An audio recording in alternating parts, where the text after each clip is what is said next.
Assalamualaikum warahmatullahi wabarakatuh. Perkenalkan, nama saya Fadila Santri, NIM 1911150124. Baiklah, saya akan menjelaskan beberapa penjelasan yang terdiri dari perbedaan antara akhlak dan tasawuf. Ilmu tasawuf ialah ilmu yang mempelajari bagaimana cara kita membersihkan hati dan diri kita agar selalu berzikir kepada Allah Subhanahu wa taala dan tidak tergiur oleh duniawi. Sedangkan ilmu akhlak adalah refleksi dari penerapan ilmu tasawuf sendiri, sehingga perilaku kita dan tingkah kita sama dengan perilakunya Rasulullah Shallallahu Alaihi Wasallam. Akhlak dalam Al-Quran dan hadis dinyatakan dalam hadis Nabi, yakni Auzubillahiminasyaitonirrojim, Bismillahirrohmanirrohim. An Anasib ni malikin kolan nabiru sallallahu alaihi wasallam taraksu fikum raini lan tadillu ma masyaktum bihi ma kitab baula wa sunnah Rasulullah, yang artinya dari Anas bin Malik berkata, bersabda Nabi Shallallahu Alaihi Wasallam, telah kutinggalkan atas kamu sekalian dua perkara, yaitu kitab Allah dan sunnah Rasulullah. Akhlak kepada Allah Subhanahu wa taala termaktub dalam Quran surat An-Nahl ayat 78. A'udzubillahiminasyaitonirrojim. Bismillahirrahmanirrahim. Walau akhrajakum min butuni ummahatikum la ta'lamuna syai'aw wa ja'ala lakumus sam'a wal absyara wal idata la'allakum tashkurun, yang artinya, dan Allah telah mengeluarkan kamu dari perut ibumu dalam keadaan tidak mengetahui sesuatu apapun, dan Dia memberikanmu penglihatan, pendengaran, dan hati agar kamu bersyukur. Dan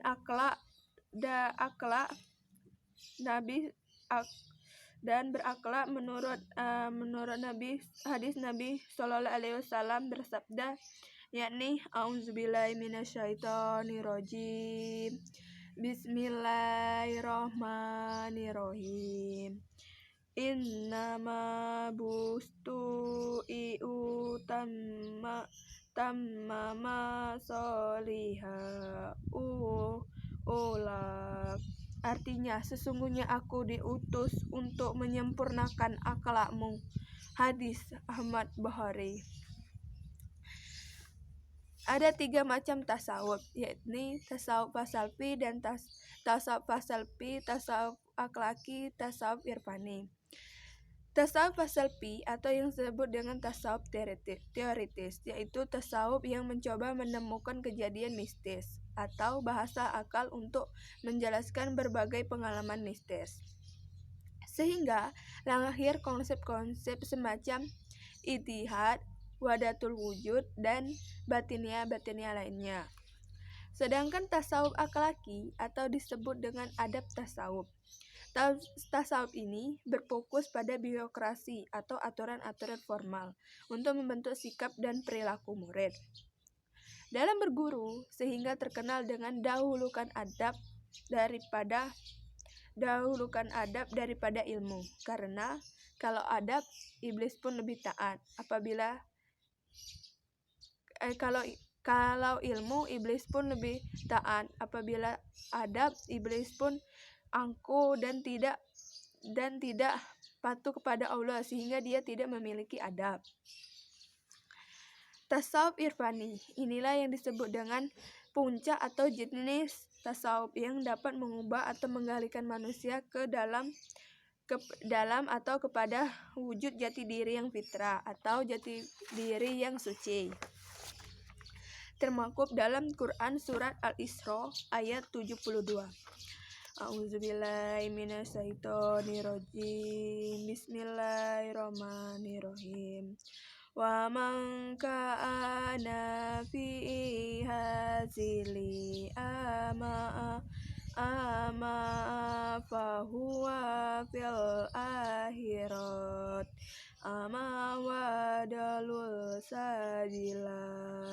Artinya, dan barang siapa yang buta hatinya di dunia ini, niscaya di akhirat nanti ia akan lebih buta dan lebih tersesat dari jalan yang benar. Quran surat Al-Isra ayat 72. Apa perbedaan zuhud dan wara? Zuhud adalah meninggalkan semangat untuk meraih hal yang tidak bermanfaat bagi akhirat, seperti berlebihan dalam hal-hal yang mubah, yang dapat membuat seseorang lalai dari ketaatan kepada Allah. Sedangkan wara yang syar'i adalah meninggalkan hal-hal yang dapat membahayakan nasib kita di akhirat. Termasuk di dalamnya adalah meninggalkan hal-hal yang haram dan subhat, karena perkara subhat merupakan hal yang membahayakan nasib seseorang di akhirat.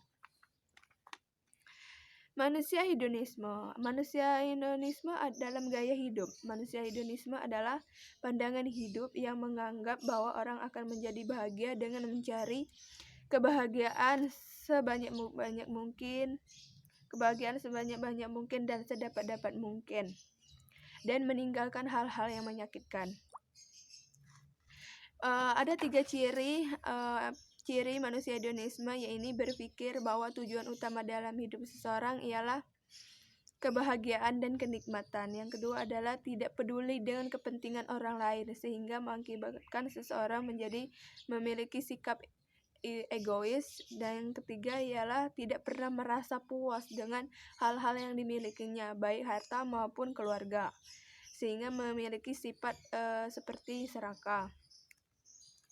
Ada 3 macam aliran hedonisme ini, yaitu Cyrenaic, Epicureanisme, dan utilitarianisme.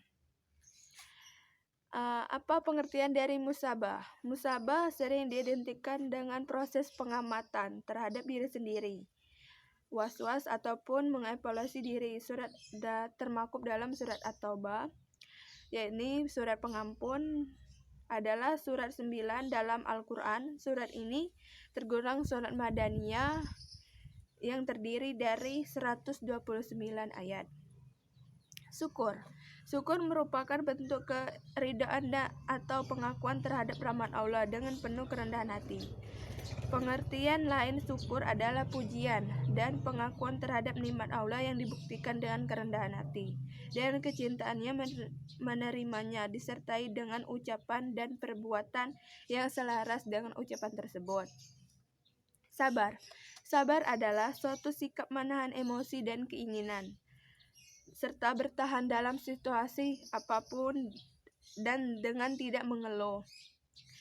Dalam terminologi Islam sendiri, kata ikhlas diperoleh dalam Al-Quran, yakni surat Al-Ikhlas, yang merupakan surat ke-112 dalam Al-Quran. Secara bahasa, makna ikhlas adalah murni. Sedangkan pengertian kata ridho berasal dari bahasa Arab, yaitu dari kata rodiyah, yang berarti senang, suka, rela. Ridho merupakan sifat terpuji yang harus dimiliki manusia. Kemudian tawakal. Tawakal atau sering disebut dengan tawakul berarti mewakilkan atau menyerahkan dalam agama Islam. Tawakal berarti berserah diri kepada Allah Subhanahu wa taala dengan sepenuhnya kepada Allah dalam menghadapi atau mengerjakan sesuatu yang diiringi oleh doa. Baiklah, itulah hasil penjelasan dari saya dalam video ini. Jika terdapat kesalahan dalam membaca ayat Al-Quran atau saya kurang dalam penjelasan saya mohon maaf. Wassalamualaikum warahmatullahi wabarakatuh. Sekian, terima kasih.